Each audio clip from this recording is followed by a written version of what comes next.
Hi guys, how's it going? It's Hal.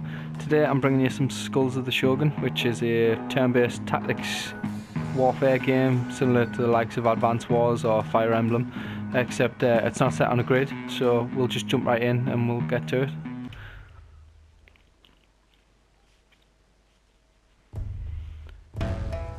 So basically, scene setting, we play as Nakamoto, or the story centered around him, and obviously he gets killed in battle and he ends up here, which is the afterlife. So yes, you're dead, Nakamoto. So he gets a bit uppity, attacks the guard.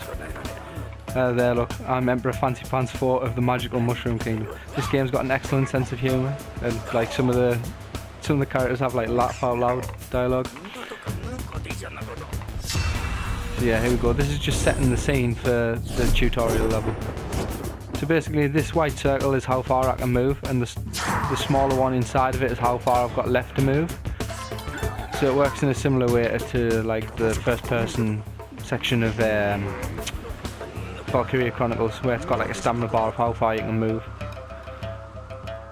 But obviously, the circle gets smaller for any movement based in your outer circle, so you can't just run around willy-nilly. You've got to plan exactly how you want to move. So these guys are just joined our side. Obviously they're in red because they're on our team, blue's the opposite team.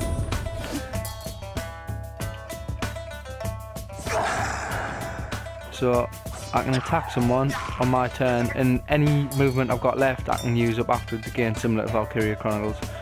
So I can use this to move away or get behind cover or whatever. So this is a cavalry unit. Huge mobility, a lot of range, but they're a bit weaker in defense, I believe. There's pros and cons to every unit, but again this is like standard, like turn-based tactics warfare type game. So once we're done, we can end our turn. Now there is a few like unique mechanics to this that make it a bit different from other turn-based tactics games, which we'll see in a couple of minutes as we progress through the tutorial level. So basically, every dead samurai has to wait in line to be judged where we are, and if you're found worthy, you're allowed in the first season of the Afterlife. So we're fighting our way up the line currently.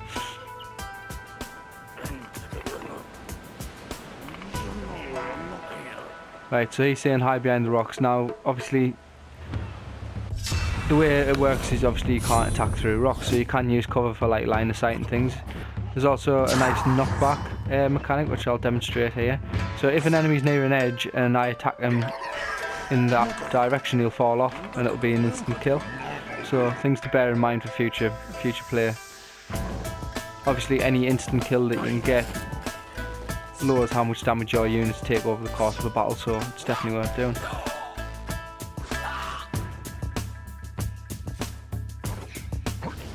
Now you can't see at the minute because we've only got 4 units, but you can only do a maximum of 5 moves per turn, which is indicated by scrolls at the top of the screen. This just stops you from like, well, cheesing the game and just swarming the enemies over and over.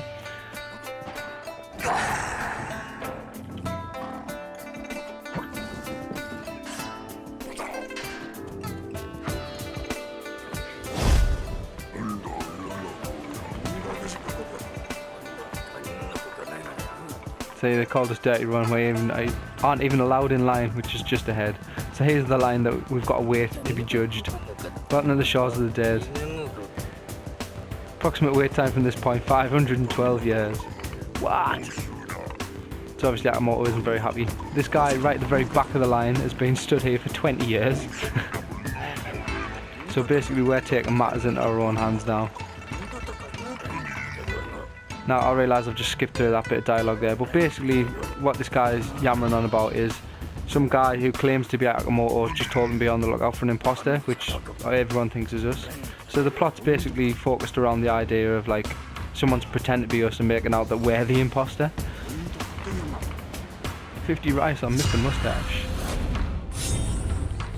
Right, so here we go, now we're in our first proper battle. Now that just shows HP, current terrain, blah blah blah blah blah, standard stuff. Now, here you'll see something called a spirit wall in action. So I'm putting all my infantry at the front because they've got high defence, but you see the red aura that's around them? When they're stood close enough, they'll form like a line which enemies can't pass through, and then it blocks attacks. So what we're doing here is we're having our weaker units at the back. Like, we're keeping Akamoto at the back because he's powerful, but if he gets killed, it's an instant defeat for the level. So we'll move this guy up a bit, and that'll be that. Throw turn. So this is how some of like a more tactical edge comes into the game, where you can use spirit walls to obviously hide your ranged units behind, or your important units. Now, you haven't seen yet, but it does get shown in this section of the tutorial level. There's a nice mechanic at play where whenever you kill a unit, which you'll see shortly once I finish this guy off,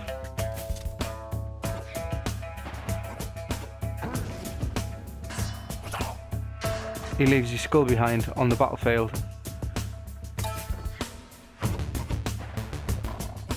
Now that skull in question will start yabbering on. Oh, there we go. Lucky shot, lucky shot. You think you're tough, flesh wound, nothing more. Will someone please shut him up? He's already dead. What can we do? Eat him. So he's the mechanic at play. What happens is you can get your units to eat the skulls of fallen enemies, and that'll give them a buff which replenishes the HP and gives them more maximum HP. So there's kind of two ways to play this as well, because once you eat 3 skulls, you kind of you become like a demon with like better stats, and they're really useful. So there's 2 ways you can do it, because you need to eat 3 skulls with one unit to make that happen. You've got to kind of try and prioritise how you want to play the game. So obviously, as you give and take damage, your units get hurt with lower HP. So what's worth noting is, I'll finish him off. There's 2 ways to play it. Now, I can eat a skull with an injured unit to get the HP gain back and try and keep all of my units alive and like keep a numbers advantage, or I can try and superpower some units.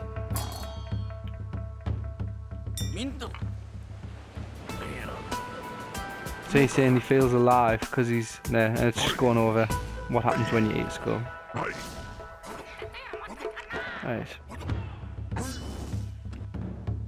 We'll attack this guy and we'll try and finish him off with General.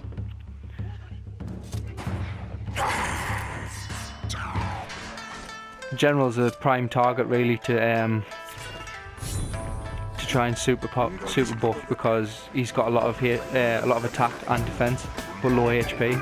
But obviously you get bonus HP for each skull that you eat, so it's worth it. So I'll try and do that in this battle. I'll try and get a demon to show you.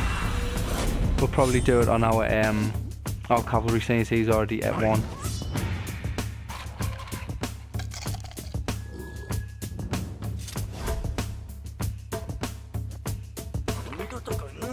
Yeah, 1 more skull might do something crazy. And I think what I'm going to do is eat this one, because I'm going to try and get like the best of both worlds and try and keep you guys alive as well. We'll back the General up a bit, and we'll move this guy a bit further forward, and that should do for our turn, I think. Oh, we've got 1 more move.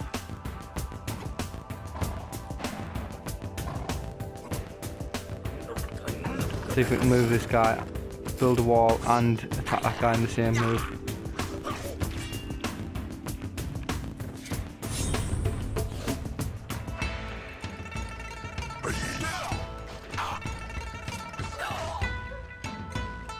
So obviously, even given units of the same type with the same amount of HP, if you attack first, you do more damage and their counter attack's weaker, so you always want to try and be on the offensive where possible. It's not a good idea to sit and let them come to you unless you're trying to like draw them into traps and things.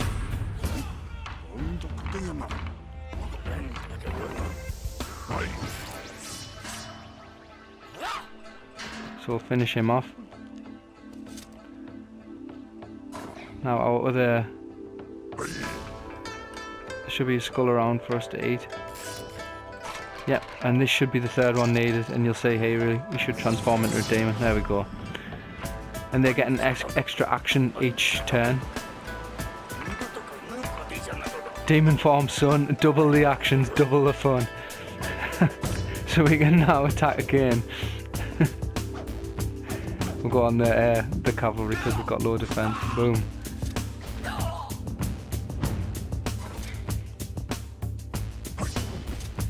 See, I'm hurt so bad my attack is weakened. But it should be enough to finish this guy off. Yeah. Time to quash this little rebellion. Zoom in and out with L2 and R2, and we can look up there to see there's an archer who's going to join our team. So yeah, just showing off the different units now. This guy can obviously reach that infantry from up there, so we'll do that. We'll start weakening him, and obviously on the high ground he can't hit us. So we'll use this guy because he's got more HP. Finish him off, or maybe not finish him off, but weaken him some more.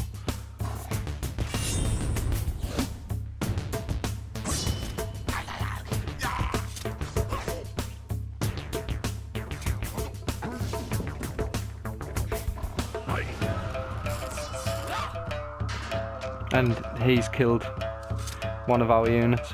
Now the same applies to them.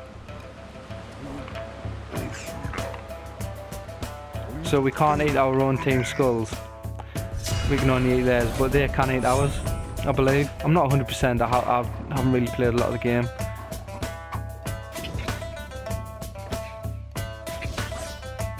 So we'll finish off this guy that we started hitting before. And we'll get our demon on the case.